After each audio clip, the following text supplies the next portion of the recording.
तो स्टूडेंट समष्टि अर्थशास्त्र के 19वें दिन हम आ चुके हैं चैप्टर नंबर 4 में, जिसका नाम है आय और रोजगार के निर्धारण। बहुत ही ज़्यादा इंपॉर्टेंट चैप्टर है क्योंकि एग्ज़ाम के अगर बेसिस पे देखें तो इस चैप्टर की वेटेज सबसे ज़्यादा है। ये एक ऐसा चैप्टर है जहाँ पर आपको न्यूमेरिकल क्वेश्चन, जहाँ पर आपको थ्योरेटिकल प्लस ग्राफिकल, ये तीनों टाइप के क्वेश्चन पूछे जाते हैं। सबसे ज़्यादा क्वेश्चंस इसी चैप्टर से पूछे जाते हैं, चाहे वो एमसीक्यूज में हो, चाहे वो शॉर्ट में हो, चाहे वो वेरी शॉर्ट में हो, चाहे लॉन्ग में हो। इस चैप्टर से क्वेश्चन हर टाइप के आते हैं।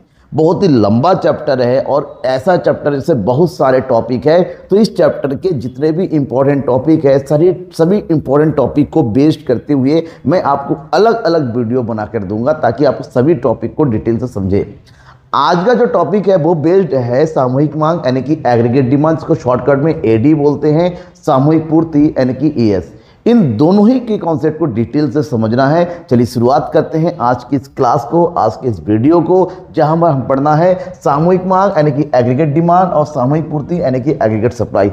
ध्यान में ये रखिएगा, सामूहिक मांग को जो है कहीं कहीं कुल मांग और साथ ही साथ इसी को समग्र मांग से नाम से जानते हैं, यानी कि सामूहिक यानी कि कुल यानी कि समग्र एक ही बात है। इंग्लिश से बोलते हैं एग्रीगेट डिमांड या एग्रीगेट सप्लाई।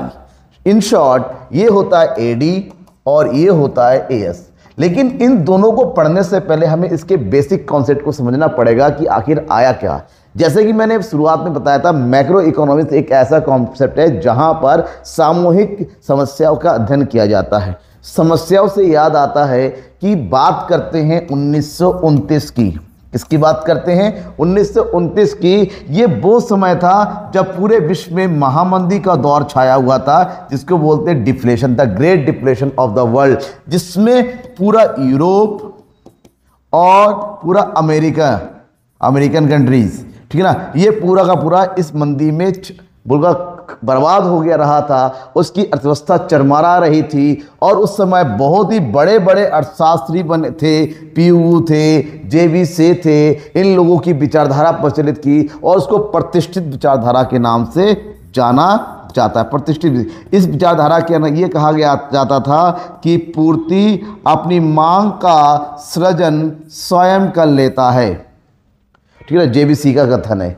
लेकिन हुआ ये, इनकी जितने भी सिद्धांत थे उस सिद्धांतों का 1929 की महामारी को कंट्रोल करने में कोई भी सहायता नहीं मिली। अंततः ये 1929 से लेके 1933 तक ये महामंदी कंटिन्यू रही। 4 साल तक पूरे विश्व को अपने चपेट में ले लिया। हजारों लोगों की नौकरियां चली गई, हजारों फैक्ट्रियां बंद हो गई, लाखों लोग बेरोजगार हो गए। तो इस तरह से धीरे धीरे अर्थव्यवस्था, लेकिन 1933 का थोड़ा ये कंट्रोल में आया। लोगों ने भरसक प्रयास किया। इसी समय इस पूरी महामंदी की जो समस्या थी, इस समस्या को बड़े ही डिटेल से समझ रहे थे एक शख्स जिनको हम बोलते हैं समष्टि अर्थशास्त्र के जनक, एंड जी हाँ, प्रोफेसर जे.एम. कीन साहब।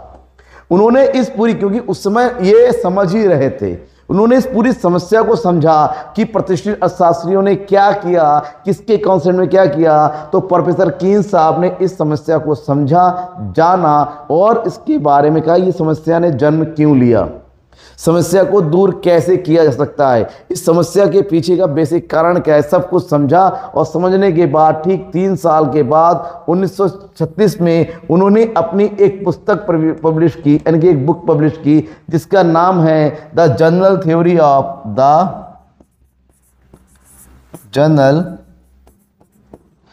थ्योरी ऑफ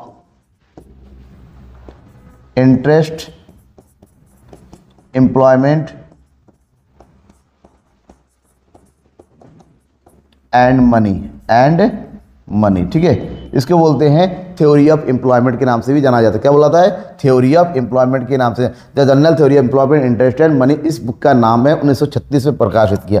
इस बुक में उन्होंने एक नया कॉन्सेप्ट दिया। क्या दिया?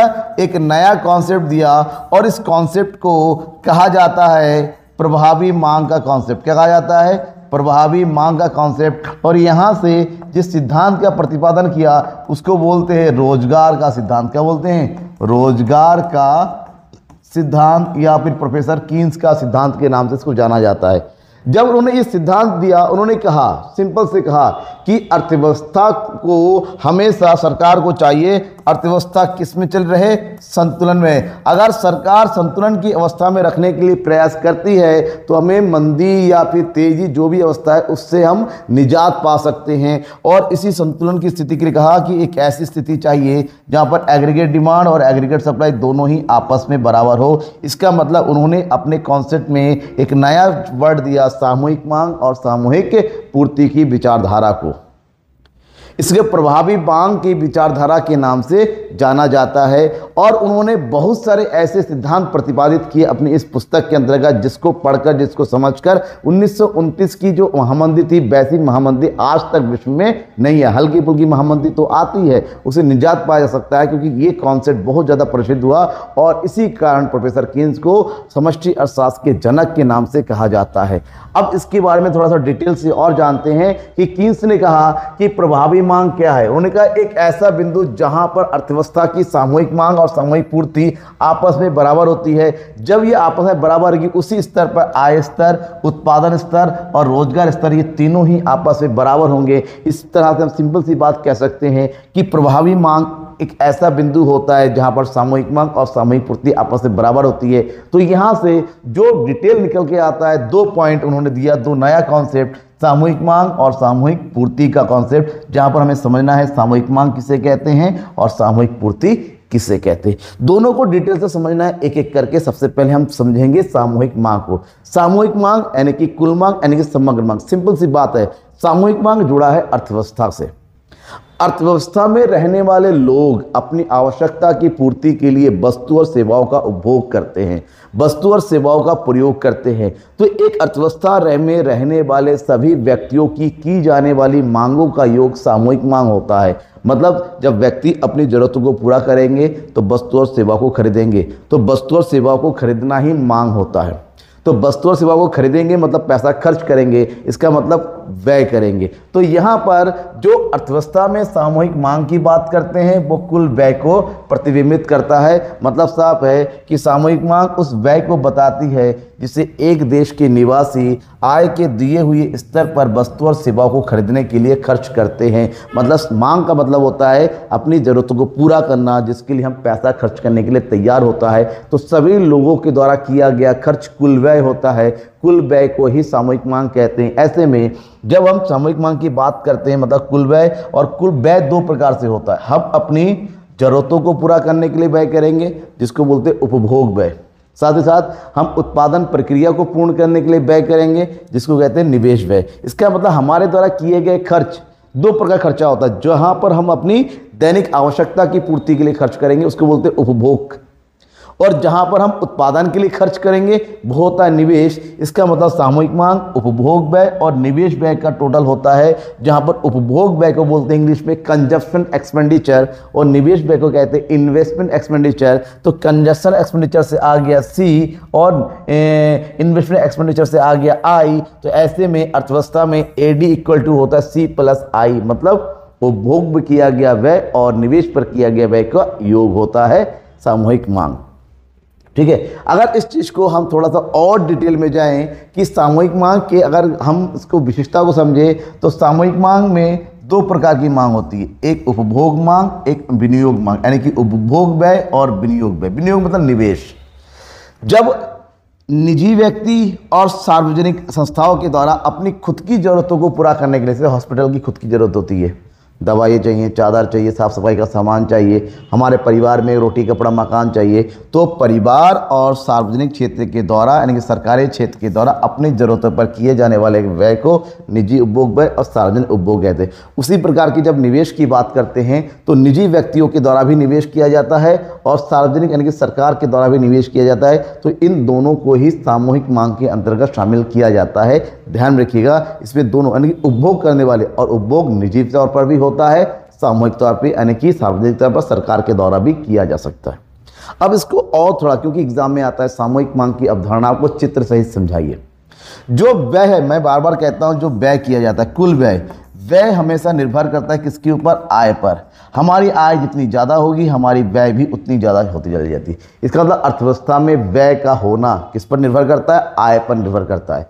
ऐसे में अगर आय की बात करते हैं, शुरुआत में आय हमेशा जीरो होती है, शून्य से, तो धीरे धीरे आय में वृद्धि होती चली जाती है। आय में वृद्धि होगी तो हमारे व्ययों में वृद्धि होगी, खर्चे बढ़ेंगे, लेकिन हमारा जो निवेश होता है अल्पकाल में, हम जो पैसा निवेश करते हैं, इन्वेस्ट करते हैं, वो हमेशा एक समान होता है, स्थिर होता है।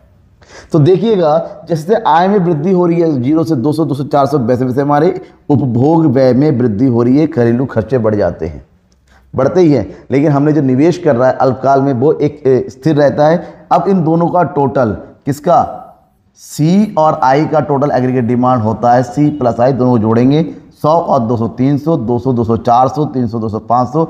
धीरे धीरे ये एक टाइम रहता है जो इनकम कम होती है और हमारी डिमांड ज़्यादा होती है, खर्चे ज़्यादा होते हैं। एक समय ऐसा होता है कि आय बढ़ती हुई चली जाती है, उसकी तुलना में हमारे सामूहिक मांग में कमी आती चली जाती है। तो इस प्रकार से हमने क्या देखा कि आय के बढ़ने के साथ साथ हमारे सामूहिक मांग में वृद्धि। अब इस चीज़ को डायग्राम के थ्रू दर्शाना है। डायग्राम के जो हिस्से बनेंगे, चित्र बनाएंगे, तो ध्यान रखिएगा निवेश हमेशा कांस्टेंट रहता है, तो निवेश को हमेशा ये एक्स एक्सिस होता है, ये यहाँ पर हम दिखाएंगे किसको, आय स्तर को, इनकम लेवल को, आय स्तर, और यहाँ हम दिखाएंगे किसको, सामूहिक मांग को। किसको दिखाएंगे, सामूहिक मांग को। ठीक है, सामूहिक मांग के लिए ये जो निवेश है, इन्वेस्टमेंट यानी कि आय, इनकम के हर एक अवस्था में एक जैसा रहता है, लेकिन जो सी है उपभोग व्यय, वो इनकम के साथ साथ बढ़ता हुआ रहता है इस तरह से। ठीक है, सी समझ में आ गया। और इन दोनों का टोटल होता है एग्रीगेट डिमांड यानी कि ए डी, ये यानी कि सी प्लस आई। तो इस प्रकार से ये ग्राफ को बनाया जाता है, ध्यान में रखिएगा। जब ये पूरा हो जाता है तो क्वेश्चन और पूछाता है सामूहिक मांग के घटकों के बारे में बताइए। जब सामूहिक मांग के घटक की बात करते हैं यानी कि सामूहिक मांग के अंग, उसके क्या क्या शामिल होता है, तो सामूहिक मांग के घटक को दो कैटेगरी में बांटा जाता है, बंद अर्थव्यवस्था के आधार पर और खुली अर्थव्यवस्था के आधार पर। नॉर्मली अगर अर्थव्यवस्था के बारे में नहीं पूछा गया, खाली घटक पूछा गया, तो आप खुली अर्थव्यवस्था के आधार पर बताएंगे। लेकिन अगर बंद अर्थव्यवस्था के आधार पर कहा जाता है तो क्लोज्ड इकोनॉमी एक ऐसी अर्थव्यवस्था जहां पर विदेशों के साथ किसी प्रकार का लेन देन नहीं होता है। तो यहाँ पर या तो 2 क्षेत्रीय अर्थव्यवस्था होती है या 3 क्षेत्रीय अर्थव्यवस्था होती है। मतलब इसके 2 घटक होते हैं। पहला एक होता है सी प्लस आई यानी कि उपभोग व्यय, जिसको बोलते हैं घरेलू क्षेत्रों का व्यय, और निवेश व्यय, जिसको बोलते हैं उत्पादक क्षेत्रों का व्यय। तो इन दोनों के व्ययों को शामिल किया जाता है यानी कि AD equal to C plus I. लेकिन अगर सरकारी व्यय को शामिल कर दिया जाएगा तो घटक बन जाते 3, सी प्लस आई प्लस जी। लेकिन आधुनिक युग में व्यय केवल और केवल घरेलू क्षेत्र के अंदर ही नहीं होता है, अब व्यय का दायरा बढ़ते हुए अंतर्राष्ट्रीय स्तर पर चला गया है। इसका मतलब ये हुआ कि अब जब हम खुली अर्थव्यवस्था की बात करते हैं, जब आयात निर्यात करने लग गए हैं, तो अर्थव्यवस्था में सामूहिक मांग के 4 घटक होते हैं, सी प्लस आई प्लस जी प्लस एक्स माइनस एम, जिसमें सी का मतलब होता है घरेलू उपभोग व्यय, घरेलू क्षेत्र के द्वारा किया जाने वाला व्यय, आई निजी एवं सार्वजनिक निवेश यानी कि उत्पादक क्षेत्र के द्वारा किया जाने वाला व्यय, जी सरकारी क्षेत्र के द्वारा किया जाने वाला व्यय, और एक्स मतलब शेष विश्व के द्वारा किया जाने वाला यानी कि शुद्ध निर्यात। तो ये है सामूहिक मांग के प्रमुख घटक। अब सामूहिक मांग की अवधारणा जब पूरी हो जाती है तब शुरू होता है सामूहिक पूर्ति। सामूहिक पूर्ति, पूर्ति की बात मतलब बेचना। जैसे मांग का मतलब होता है खरीदना, जरूरत की आवश्यकता की पूर्ति के लिए किसी चीज को खरीदना, उसको मांग कहते हैं।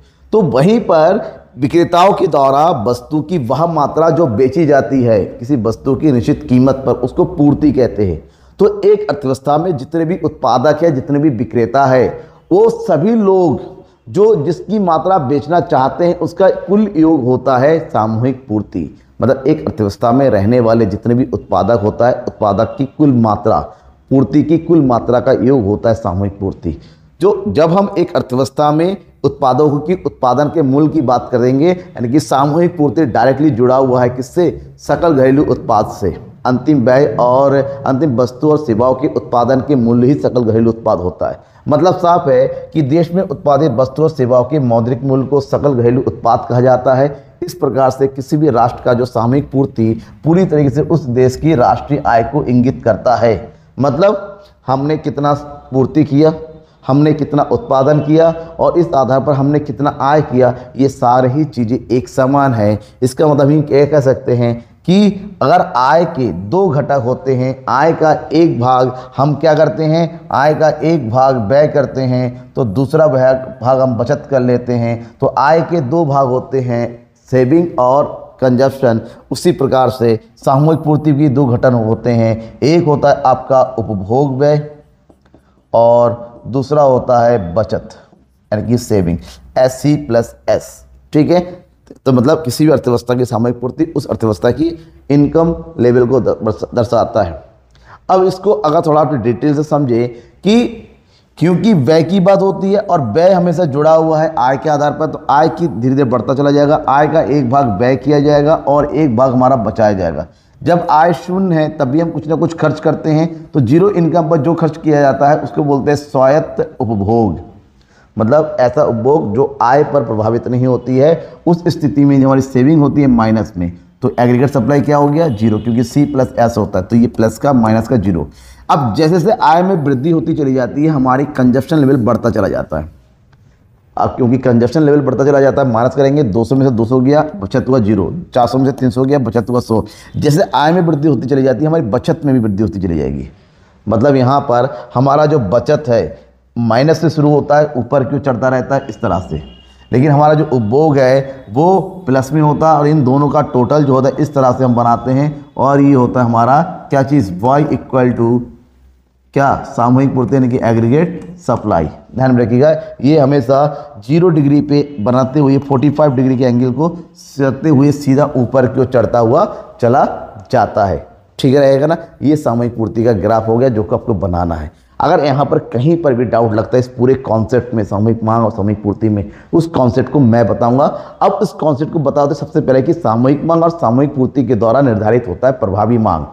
प्रभावी मांग एक ऐसा बिंदु होता है जो अर्थव्यवस्था की एक ऐसी स्थिति को बताता है जहां पर सामूहिक मांग और सामूहिक पूर्ति आपस में क्या बराबर हो।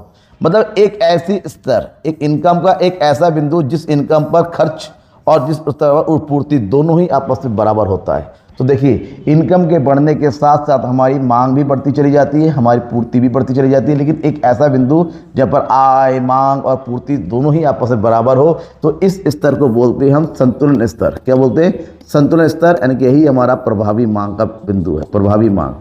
यहाँ पर हमारे पास क्या है, सामूहिक मांग ज़्यादा है सामूहिक पूर्ति की तुलना में, जबकि इस बिंदु पर हमारा सामूहिक मांग कम है सामूहिक पूर्ति के तुलना में। आप इसको ग्राफिक रूप में समझे, जो सामूहिक पूर्ति है वो 0 डिग्री पे बनता हुआ उसे 45 डिग्री पे चढ़ता हुआ सीधी लाइन पे ऊपर चढ़ता हुआ होता है, जबकि सामूहिक मांग है वो इस प्रकार से बनता है थोड़ा सा ऊपर, लेकिन एक ऐसा बिंदु जहाँ पर दोनों एक दूसरे को प्रतिशत करते हैं, ये वाला बिंदु, ठीक है ना, जो नीचे की ओर आता है। तो यहाँ पर जो वाई लेवल है इसको बोलते हैं हम पूर्ण रोजगार स्तर।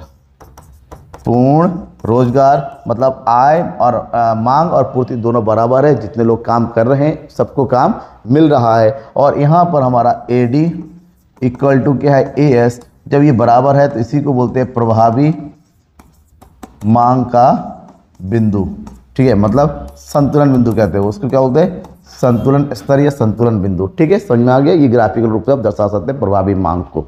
कोई भी डाउट हो किसी तरह का, मैं हूं आपके डाउट को निपटाने के लिए, बस मेरे साथ आपको बने रहना। वादा कीजिए कि एग्जाम तक आप मुझे छोड़ेंगे नहीं, मेरे चैनल को भूलेंगे नहीं। मैं भी वादा कहता हूं आपका हर एक चीज़ जो आपके एग्जाम के लिए ज़रूरी है, MCQs हो, शॉर्ट क्वेश्चन हो, लॉन्ग क्वेश्चन हो, मैं आपको बताऊंगा। और बहुत ही जल्दी वादा करता हूं मैं आपके लिए लाइव क्लास लेके आऊँगा कि लाइव में आपको समझाया जाएगा, वो फ्री ऑफ कॉस्ट होगा। ज़्यादा से ज़्यादा दोस्तों को जोड़िए चैनल के साथ, ठीक है ना, कि इतना बढ़िया कॉन्सेप्ट होने के बाद मेरे व्यूज़ नहीं बढ़ रहे हैं, मन में दुख होता है, पीड़ा होता है, दर्द होता है, लेकिन उसको समेटते हुए भी आपके लिए वीडियो बना रहा हूं। अगर आप वीडियो व्यूज़ ला के देंगे, शेयर करेंगे, लाइक करेंगे, कमेंट करेंगे, तो मेरे अंदर और भी अच्छी भावना आएगी कि मैं आपके लिए और भी अच्छा कंटेंट प्रोवाइड करूँ। बस इस विनती के साथ कि आप शेयर करेंगे, लाइक करेंगे और कमेंट जरूर करेंगे। मैं अलविदा लेता हूँ और नेक्स्ट वीडियो की तैयारी करता हूँ। आप भी वेट कीजिए मेरे नेक्स्ट वीडियो का।